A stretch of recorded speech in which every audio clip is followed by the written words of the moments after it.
कहानी की शुरुआत होती है कोलकाता में रहने वाले तारिणी बंदोपाध्याय से, जिनकी आज रिटायरमेंट थी और वो हमको बता रहे थे कि कैसे वो आज तक एक भी जगह ज्यादा काम पर टिके नहीं, लेकिन ये एक ही ऐसी जगह थी जहां तारिणी ने काफी टाइम तक काम किया था। जब तारिणी वहां से जा रहे थे तो उनका एक साथी उनसे कहता है कि वो उनकी स्टोरीज को मिस करेगा। तब हमें पता चलता है कि तारिणी को स्टोरी सुनाना बहुत पसंद है। जिसके बाद तारिणी अपने घर आता है और सारा सामान देखने लगता है। तभी वो एक पेन को देखता है जो तारिणी की पत्नी अनुराधा ने उसे दिया था। जिसके बाद कहानी फ्लैशबैक में चली जाती है जब तारिणी का जन्मदिन था और उसकी वाइफ ने उसे ये पेन गिफ्ट किया था, क्योंकि वो चाहती थी कि तारिणी अपनी कहानी सुनाने के साथ साथ लिखे भी। लेकिन पता नहीं क्यों तारिणी को अपनी कहानियां लिखने की हिम्मत कभी भी नहीं हुई और आज तारिणी को अपनी वाइफ की काफी याद आती है। जिसके बाद तारिणी को उसके बेटे का कॉल आता है जो कि विदेश में रहता है। उसके बेटे की शादी हो चुकी थी और वो चाहता था कि तारिणी उसके पास आ जाए, लेकिन तारिणी को विदेश पसंद नहीं था, इसलिए वो वहां पर नहीं जाता। वैसे यहाँ पर तारिणी का ख्याल रखने के लिए उसका भाई और भाभी थे। तारिणी रोज मार्केट जाता और वहां से मछली लेकर आता, क्योंकि तारिणी को मछली बहुत ज्यादा पसंद थी। अब तारिणी रिटायरमेंट के बाद काफी बोर फील कर रहा था, इसलिए वो डिसाइड करता है कि वो कोई काम करेगा। तभी उसे एक एड दिखती है जिसमें लिखा था कि उन्हें एक स्टोरी टेलर की जरूरत है। अब ये देखने के बाद तारिणी डिसाइड करता है कि वो इस काम को करेगा।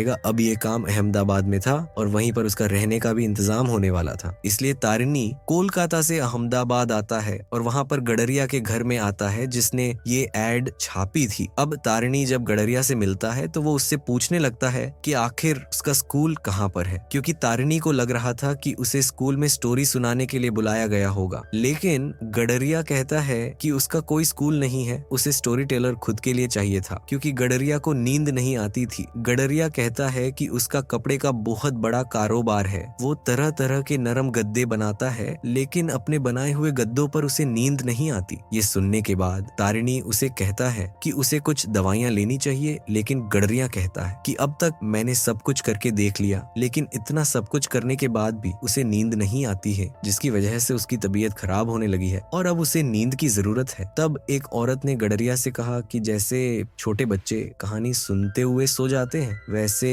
गडरिया को भी एक स्टोरी सुनाने वाला रखना चाहिए जिसकी कहानी सुनते हुए गडरिया सो जाएगा। गडरिया कहता है कि उसने जब ये एड डाली थी उसके बाद कई सारे लोग यहाँ पर आकर गए, लेकिन किसी की कहानी से उसे नींद नहीं आई। अब ये सुनने के बाद तारिणी कहता है कि वो कोशिश करेगा कि उसकी स्टोरी से गडरिया को नींद आ जाए। जिसके बाद रात को गडरिया को तारिणी कहानी सुनाने जाता है, लेकिन वो खुद ही सो जाता है। लेकिन फिर भी गडरिया तारिणी को काम पर रखता है, क्योंकि उसे लगता है कि तारिणी एक काफी अच्छा आदमी है और उसकी कहानियों से उसे जल्दी नींद आ जाएगी। जिसके बाद तारिणी अगले दिन मार्केट जाता है तो उसे एक लाइब्रेरी दिखाई देती है। तारिणी उस लाइब्रेरी में जाता है और वहाँ पर रविंद्रनाथ की किताबें पढ़ने लगता है। साथ ही उस लाइब्रेरी में उसकी एक औरत के साथ मुलाकात होती है और उन दोनों की काफी अच्छी दोस्ती हो जाती है, जहाँ पर उस औरत से तारिणी को पता चलता है कि यहाँ पर नजदीक में ही एक मछली मार्केट है। जो सुनने के बाद तारिणी काफी खुश हो जाता है, क्योंकि गडरिया के घर में बस वेज खाना बनता था और तारिणी को मछली बहुत पसंद थी, इसलिए वो आज मछली खरीद कर लाता है और गडरिया के नौकर से कहता है कि वो उसे बनाकर खिलाए और इसके बारे में गडरिया को ना बताए। नौकर मान जाता है और वो तारिणी को मछली बनाकर खिलाता है, लेकिन तारिणी को उस नौकर के हाथ की मछली पसंद नहीं आती, क्योंकि उसे मछली बनानी नहीं आती थी। लेकिन तारिणी कहता है कि अगर वो रोज बनाएगा तो उसे आदत हो जाएगी। जिसके बाद तारिणी रोज उस नौकर को मछली लाकर देने लगता है। तो उसी रात को तारिणी से गडरिया पूछता है कि क्या उसकी कहानियां असली हैं, जिस पर तारिणी कहता है कि वो किसी भी विषय के ऊपर कहानी बना सकता है, बचपन से वो यही करता आया है और उसे कहानी सुनाना बहुत ज्यादा पसंद है। बस इतनी परेशानी है कि वो कहानी लिख नहीं सकता। जो सुनकर गडरिया काफी शॉक हो जाता है कि तारिणी अगर इतनी अच्छी कहानी सुना सकता है तो लिख क्यों नहीं सकता,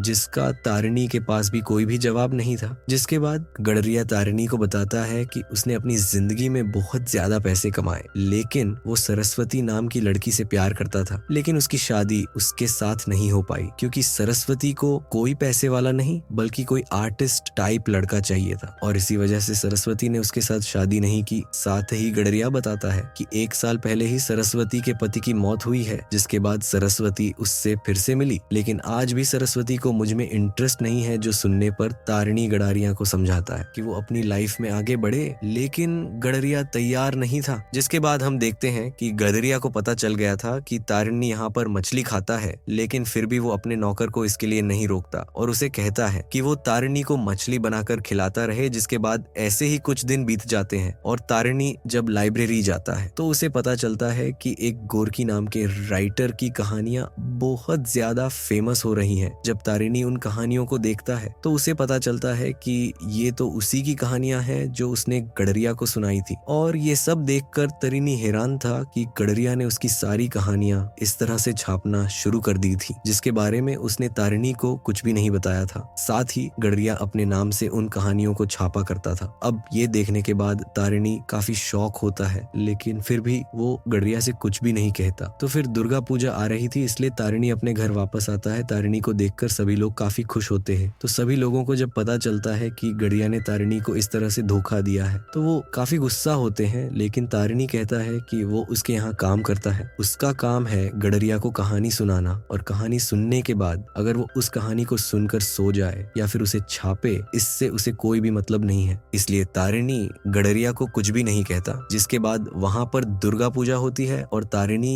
काफी खुश होता है। और फिर वो वापस लौटकर अहमदाबाद आता है तो देखता है कि गडरिया से मिलने सरस्वती आई थी, जो कि गडरिया से काफी खुश थी क्योंकि उससे पता चल गया था कि गडरिया लेखक है। और सरस्वती को आर्टिस्ट लोग काफी पसंद है। जब वहां पर तारिणी आता है तो गडरिया उसे देखकर काफी डर जाता है कि कहीं तारिणी सरस्वती के सामने बताना दे कि वो एक स्टोरी टेलर है, क्योंकि ये पता चलते ही सरस्वती समझ जाएगी कि वो कहानियां गडरिया की नहीं है। पर तारिणी भी इस बात को जानता था, इसलिए वो सरस्वती को नहीं बताता कि वो एक स्टोरी टेलर है। जिसके बाद तारिणी अपने रूम में जाकर आराम करने लगता है। जिसके बाद पहले की तरह तारिणी का रोज का रूटीन शुरू हो जाता है, जहाँ पर वो रात को गडरिया को कहानी सुनाता, लेकिन गडरिया को अभी भी नींद नहीं आ रही थी, जो देखकर तारिणी भी काफी परेशान था, क्योंकि अब तारिणी ने इतनी सारी कहानियां सुनाई थी लेकिन फिर भी गडरिया को नींद नहीं आ रही थी। जिसके बाद तारिणी लाइब्रेरी जाता है और फिर से उस औरत से मिलता है, जहाँ पर वो औरत तारिणी से पूछती है कि आखिर वो करता क्या है। तब तारिणी उसे बताता है कि वो एक स्टोरी टेलर है और वो गडरिया को स्टोरी सुनाता है, जो सुनने के बाद वो औरत समझ जाती है कि गडरिया जो कहानी लिखता है वो तारिणी की है। वो तारिणी से पूछती है कि अगर वो इतनी अच्छी कहानी सुनाता है तो वो खुद क्यों नहीं लिखता, जिस पर तारिणी का कहना था कि आज तक उसे डर था कि अगर वो कहानी लिखेगा तो उसे क्रिटिसाइज किया जाएगा, लोगों को शायद उसकी कहानियां पसंद नहीं आएगी। लेकिन अब उसे पता चला कि उसकी कहानियां लोगों को इतनी पसंद है और वो उसे पढ़ते भी हैं, लेकिन पता नहीं कब उसके अंदर इतनी हिम्मत आएगी कि वो अपनी कहानियां लिख पाए। जिसके बाद तारिणी घर जाता है तो वो देखता है कि गडरिया काफी बिजी था, वो अपने काम में काफी बिजी रहता था, जिसकी वजह से वो तारिणी से ज्यादा बात नहीं कर पा रहा था। अब ऐसे ही 3 महीने बीत जाते हैं और तारिणी खुद ही गडरिया से मिलने जाता है और उसे कहता है कि 3 महीनों से वो उसे कहानी सुना रहा है, लेकिन अभी तक गडरिया को नींद नहीं आ रही। इसका मतलब तारिणी अपना काम ठीक से नहीं कर पा रहा और वो नहीं चाहता था कि गडरिया उसे ऐसे ही पैसे देता रहे, इसलिए वो अब यहाँ काम नहीं कर सकता। जो सुनने के बाद गडरिया शॉक होता है, क्योंकि तारिणी चला गया तो गडरिया अपनी कहानी कैसे लिखेगा। इसलिए गडरिया तारिणी को रोकने की कोशिश करता है, लेकिन तारिणी कहता है कि जब उसकी कहानियां आपको सुला ही नहीं सकती तो वो कहानी सुनाने का क्या मतलब। इसलिए अब तारिणी ने फैसला कर लिया था कि वो अपने बेटे के पास विदेश चला जाएगा। जिसके बाद तारिणी अपना सामान पैक करता है और अपने साथ गडरिया की बिल्ली को भी लेकर जाता है, क्योंकि उस बिल्ली को मछली काफी पसंद थी, लेकिन गडरिया उसे मच्छी नहीं खिलाता था। जिसके बाद तारिणी कोलकाता आता है और हमें पता चलता है कि तारिणी ने गडरिया से झूठ बोला था। वो विदेश नहीं बल्कि कोलकाता ही आने वाला था। उसका विदेश जाने का कोई भी प्लान नहीं था। अब कोलकाता आने के बाद तारिणी अपना रोज का रूटीन फॉलो करने लगता है। जिसके बाद कुछ दिन बीत जाते हैं और हम गडरिया को देखते हैं, जिसे एक इवेंट में बुलाया गया था। सब लोग उसके नॉवेल की वजह से काफी खुश थे और वहां पर गडरिया से कहा जाता है कि वो एक कहानी सुनाए। तब एक आदमी गडरिया से पूछता है कि गडरिया जो कहानी सुनाता है क्या वो उसकी असली कहानी है, जिस पर गडरिया कहता है कि हाँ, ये सब उसकी खुद की कहानियां हैं। जो सुनने के बाद वो लोग उसके ऊपर केस फाइल करते हैं, क्योंकि